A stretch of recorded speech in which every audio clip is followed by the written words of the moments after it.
আসসালামু আলাইকুম। এখন শুনবেন সংবাদ শিরোনাম। গণভোটের রায় অস্বীকার করে নতুন ফ্যাসিবাদের যাত্রা শুরু হয়েছে, মন্তব্য জামায়াত আমিরের। সংসদে সংরক্ষিত নারী আসনের ভোট 12ই মে। তেলের জন্য ফিলিং স্টেশনে দীর্ঘ অপেক্ষা, বন্ধ অনেক পাম্প। জামালপুরে মোটরসাইকেল চালকদের বিক্ষোভ, সড়ক অবরোধ।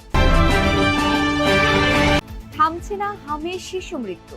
রাজশাহীতে আজও 3 জনের মৃত্যুর খবর। উপদ্রুত 30 উপজেলায় দ্বিতীয় দিনের মতো চলছে টিকাদান। প্রধানমন্ত্রী তারেক রহমানের সঙ্গে ভারতীয় হাই কমিশনারের সাক্ষাৎ। সরকারের প্রথম একনেক সভায় 7 প্রকল্প নিয়ে আলোচনা। এতক্ষণ শুনছিলেন সংবাদ শিরোনাম। এখন শুনবেন বিস্তারিত। গণভোটের রায় অস্বীকারের মধ্য দিয়ে দেশে নতুন করে ফ্যাসিবাদের যাত্রা শুরু হয়েছে বলে মন্তব্য করেছেন জামায়াতে ইসলামীর আমির ও বিরোধী দলীয় নেতা ডাক্তার শফিকুর রহমান। জাতীয় গণতান্ত্রিক পার্টির 46তম প্রতিষ্ঠা বার্ষিকীর আলোচনায় একথা বলেন জামায়াত আমির। এ সময় তিনি দেশে আবারও ফ্যাসিবাদের উত্থান রোধে কঠোর হুঁশিয়ারি উচ্চারণ করেন। জাতীয় প্রেস ক্লাব মিলনায়তনে আয়োজিত অনুষ্ঠানে জামায়াত আমির বলেন, বাংলাদেশের জন্য আরও যদি রক্তমূল্য দিতে হয় তা দিতে প্রস্তুত রয়েছেন তারা। তবু এদেশের মাটিতে ফ্যাসিবাদকে আর ফিরে আসতে দেওয়া হবে না বলে উল্লেখ করেন তিনি। ডাক্তার শফিকুর রহমান আরও বলেন, যেদিন থেকে গণভোটের রায়কে অস্বীকার করা হয়েছে সেদিন থেকে দেশে নতুন করে ফ্যাসিবাদের যাত্রা শুরু হয়েছে। সংসদ মানুক আর না মানুক 11 দলীয় জোটের মাধ্যমে গণভোটের সেই রায় বাস্তবায়ন করেই ছাড়বেন তারা। কোনো নির্দিষ্ট গোষ্ঠী, দল বা গোষ্ঠীর স্বার্থে নয়, বরং দেশের সার্বভৌমত্ব রক্ষায় এই আন্দোলন চলবে বলে জানান বিরোধী দলীয় নেতা। আমরা হার পক্ষে ছিলাম, আমরা হার পক্ষে আছি। আমরা জনগণের সুপ্রিম উইলে আমরা সম্মান দেখিয়েছি, আমরা দেখিয়ে যাব। এই সংসদ মানুক আর না মানুক, গণভোটের রায় আমরা বাস্তবায়ন করব, আদায় করে ছাড়বো ইনশাআল্লাহ। বিচার বিভাগের 3টি অধ্যাদেশ বাতিলের মাধ্যমে বিচার বিভাগের স্বাধীনতা বাতিলের খাতায় ফেলে দিয়েছে সরকার, এমন অভিযোগ করেছেন টিআইবির নির্বাহী পরিচালক ডক্টর ইফতেখারুজ্জামান। সকালে রাজধানীর ধানমন্ডির মাইডাস সেন্টারে এক সংবাদ সম্মেলনে তিনি উদ্বেগের কথা জানান। ত্রয়োদশ জাতীয় সংসদের সংরক্ষিত নারী আসনের নির্বাচনে তফসিল ও ভোটের তারিখ ঘোষণা করেছে নির্বাচন কমিশন। তফসিল 8 এপ্রিল এবং ভোট 12 মে বলে জানিয়েছেন নির্বাচন কমিশনের সিনিয়র সচিব আক্তার আহমেদ। রাজধানীর আগারগাঁওয়ে নির্বাচন ভবনে কমিশনের 11তম সভায় মোট 5টি আলোচ্য সূচি ছিল, যেখানে গুরুত্ব পায় ত্রয়োদশ জাতীয় সংসদের সংরক্ষিত মহিলা আসনের নির্বাচন এবং প্রাসঙ্গিক বিষয়াদি। সংসদ নির্বাচনী সামগ্রী কমপক্ষে 1 বছর সংরক্ষণ করে রাখতে হবে বলেও রিটার্নিং অফিসারদের জানানো হয়। এরপর আদালতের নির্দেশ অনুযায়ী বাকিটা হবে। এ পর্যন্ত নির্বাচনী মামলা হয়েছে 50টি বলে জানান সিনিয়র সচিব আক্তার হোসেন। মামলা নিষ্পত্তি না হওয়া পর্যন্ত এই সামগ্রী সংরক্ষণের নির্দেশনা দেওয়া হয়। আগামী 9 এপ্রিল শেরপুর ও বগুড়া নির্বাচন নিয়ে চিন্তিত হওয়ার কিছু নেই বলে জানান তিনি। সংরক্ষিত মহিলা আসনের নির্বাচনের বিষয়ে আমাদের যে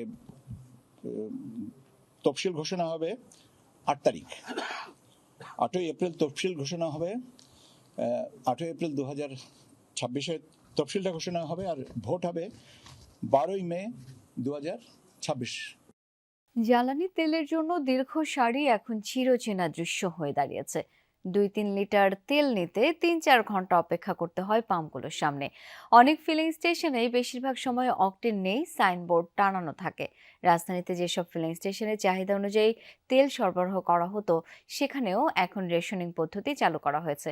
বেশিরভাগ পাম্পে গাড়ির জন্য 2000 আর মোটরসাইকেলের জন্য 3 থেকে 500 টাকার বেশি তেল দেওয়া হচ্ছে না। পাম্প মালিকরা বলছেন, ডিপো থেকেই আগের তুলনায় কম তেল সরবরাহ করা হচ্ছে। তারা বলছেন, সংকটের আসল কারণ প্যানিক বাইং। আগে যে বাইকার 200 টাকার তেল নিতেন, এখন সুযোগ পেলে তিনিও 1000 টাকার তেল কিনছেন। এ কারণেই জ্বালানি তেলের সংকট প্রকট হচ্ছে। এদিকে জ্বালানি তেল সংগ্রহে দেশের বিভিন্ন জেলায় ফিলিং স্টেশনে আজও গ্রাহকদের দীর্ঘ লাইন। সংকটের কারণে রেশনিং পদ্ধতিতে বিক্রি হচ্ছে তেল। চাহিদার তুলনায় অনেক কম সরবরাহের কারণে রংপুর বিভাগের 8 জেলার পাম্পগুলোর চিত্র পাল্টায়নি। সাময়িকভাবে বন্ধ রাখা হচ্ছে অনেক ফিলিং স্টেশন। এতে চরম ভোগান্তি পোহাতে হচ্ছে গ্রাহকদের। জ্বালানি তেল সংকটে খুলনা, রাজশাহী, চট্টগ্রাম, ময়মনসিংহ বিভাগেও গ্রাহকদের দুর্ভোগ পোহাতে হচ্ছে। পাম্পগুলোতে লম্বা লাইন, বাইকারদের ভিড়ই বেশি। ঘন্টার পর ঘন্টা অপেক্ষার পরও খালি হাতে ফিরছেন অনেকে। আবার তেল পেলেও তা চাহিদা মতো না হয় ক্ষোভ দেখা দিচ্ছে গ্রাহকদের মাঝে। এ নিয়ে বাকবিতণ্ডা, এমনকি হাতাহাতির ঘটনাও ঘটছে। পাম্প মালিক ও ডিলারদের দাবি, ডিপো থেকে চাহিদার তুলনায় কম তেল পাওয়ায় এমন পরিস্থিতি দেখা দিয়েছে। জামালপুরে তেল না পেয়ে সড়ক অবরোধ করে বিক্ষোভ করেছেন মোটরসাইকেল চালকরা। সকাল 7:30টার দিকে ইসলামপুরের মিসার্স ঝর্ণা ফিলিং স্টেশনের সামনে দেওয়ানগঞ্জ জামালপুর আঞ্চলিক সড়কে গাছের গুঁড়ি ফেলে অবরোধ করেন মোটরসাইকেল চালকরা। স্থানীয়রা জানান, ঝর্ণা ফিলিং স্টেশন জ্বালানি তেল দেবে এমন খবর ছড়িয়ে পড়ে ফেসবুকে। এই খবর পেয়ে সকাল থেকেই শতাধিক মোটরসাইকেল চালক তেল নেয়ার জন্য লাইনে দাঁড়ান। তবে দীর্ঘ সময় পার হলেও কোনো তেল সরবরাহ না করায় সড়ক অবরোধ করেন বিক্ষুব্ধ চালকরা। এতে সড়কটিতে যান চলাচল সম্পূর্ণ বন্ধ হয়ে যায়। পরে সকাল 9টার দিকে পুলিশ ও সেনাবাহিনী গিয়ে পরিস্থিতি নিয়ন্ত্রণে আনে। প্রতিনিয়ত হামে আক্রান্ত রোগী বাড়ছে ঢাকার হাসপাতালে। এর মধ্যে সংক্রামক ব্যাধি হাসপাতালে মৃত্যু হয়েছে এক শিশুর। এদিকে দেশের নানা প্রান্ত থেকে রোগীদের পাঠানো হচ্ছে ঢাকার ডিএনসিসি ডেডিকেটেড কোভিড-19 হাসপাতালে। সকালে হাসপাতাল থেকে জানা যায়, গেল 24 ঘন্টায় আরও 52 জন নতুন রোগী ভর্তি হয়েছে। মোট চিকিৎসা নেওয়া শিশু 257 জন। এদের মধ্যে 44 শিশু আছে আইসিইউতে। অভিভাবকরা বলছেন, তীব্র জ্বর, শ্বাসকষ্ট সহ বিভিন্ন উপসর্গ দেখা দিলে প্রাথমিকভাবে তারা এলাকাতেই চিকিৎসা দিয়েছেন। শারীরিক অবস্থার অবনতি হলে আনা হয় হাসপাতালে। চিকিৎসকরা জানান, 3 থেকে 6 মাস বয়সী শিশুর সংখ্যাই বেশি। হামির উপসর্গ দেখা দেয়া মাত্রই হাসপাতালে যাওয়ার পরামর্শ দেন তারা। সচিবালয়ে প্রধানমন্ত্রী তারেক রহমানের সাথে সৌজন্য সাক্ষাৎ করেছেন বাংলাদেশে নিযুক্ত ভারতীয় হাই কমিশনার প্রণয় ভার্মা। বৈঠকে পাইপলাইনের মাধ্যমে ভারত থেকে ডিজেল আমদানি আরও বাড়ানোর বিষয়ে আলোচনা হয়েছে। সকালে এক ব্রিফিংয়ে প্রধানমন্ত্রীর পররাষ্ট্র উপদেষ্টা হুমায়ুন কবির জানান, প্রধানমন্ত্রী তারেক রহমানকে ভারতের প্রধানমন্ত্রী নরেন্দ্র মোদীর শুভেচ্ছা পৌঁছে দেন দেশটির হাই কমিশনার। বাংলাদেশ ভারতের সাথে নতুন ধরনের সম্পর্ক গড়ে তুলতে চাই বলে জানান উপদেষ্টা হুমায়ুন কবির। এক্ষেত্রে পারস্পরিক আস্থা ও ইতিবাচক মানসিকতার উপর জোর দেন প্রধানমন্ত্রী। হুমায়ুন কবির আরও বলেন, শেখ হাসিনার বিষয়টি বর্তমানে আইনি প্রক্রিয়াধীন। তিনি বাংলাদেশে রাজনৈতিকভাবে মৃত, তবে বৈঠকে এই নিয়ে বিস্তারিত আলোচনা হয়নি। এদিকে ইন্ডিয়ান ওশান সামিটে অংশ নিতে আগামীকাল মরিশাস যাচ্ছেন পররাষ্ট্রমন্ত্রী ও প্রধানমন্ত্রীর পররাষ্ট্র বিষয়ক উপদেষ্টা। এ সময় তারা ভারতের সৌজন্য সফরও করবেন। ভারত সফরে যাচ্ছেন পররাষ্ট্রমন্ত্রী সাহেব, আর আমি কালকে ভারতের মাননীয় পররাষ্ট্রমন্ত্রী সাহেব আসছিলেন, ইউটিলাইজ করে একটা গুডউইল জেস্চার দেখানো এবং তাদেরকে থ্যাংক করা। উন্নয়ন প্রকল্প অনুমোদন নিয়ে বর্তমান সরকারের প্রথম একনেকে উত্থাপিত 19টি প্রকল্পের মধ্যে 7টি নিয়ে আলোচনা হয়েছে। কয়েকটি অনুমোদন হয়েছে বলে জানিয়েছেন অর্থ পরিকল্পনা মন্ত্রী আমির খসরু মাহমুদ চৌধুরী।